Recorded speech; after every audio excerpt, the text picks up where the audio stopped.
ଆମେ ଆଜି ବାକ୍ୟ ଶୁଣିଲୁ କି ଆମ ହୃଦୟରେ ଯେତେବେଳେ ସେ ଚିନ୍ତାକୁ ରୋପଣ କରିବୁ ଆଉ ଚିନ୍ତାର ଫଳ ଉତ୍ପନ୍ନ ହେବ।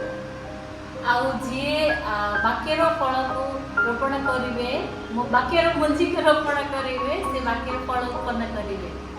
ଆମେ ସବୁବେଳେ ଟିଚର ହେଇକି ପିଲାମାନଙ୍କୁ ପ୍ରଚାର କରୁଛୁ, କିନ୍ତୁ ଆମେ ଆଜି ନିଜେ ଷ୍ଟୁଡେଣ୍ଟ ହେଇକି ଏ ସଣ୍ଡେ ସ୍କୁଲ ଆକ୍ସକୁ ଆଟେଣ୍ଡ କଲୁ, ସେଥିପାଇଁ ଆମେ ବହୁତ ଖୁସି ଅଛୁ।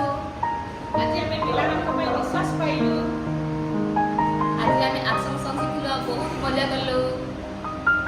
ଆଜି ଆମେ ପ୍ରଭୁଙ୍କର 7 days of creation ର କ୍ରାଫ୍ଟ ଶିଖିଲୁ। ଆଜି ଆମକୁ ଅନୁଗ୍ରହ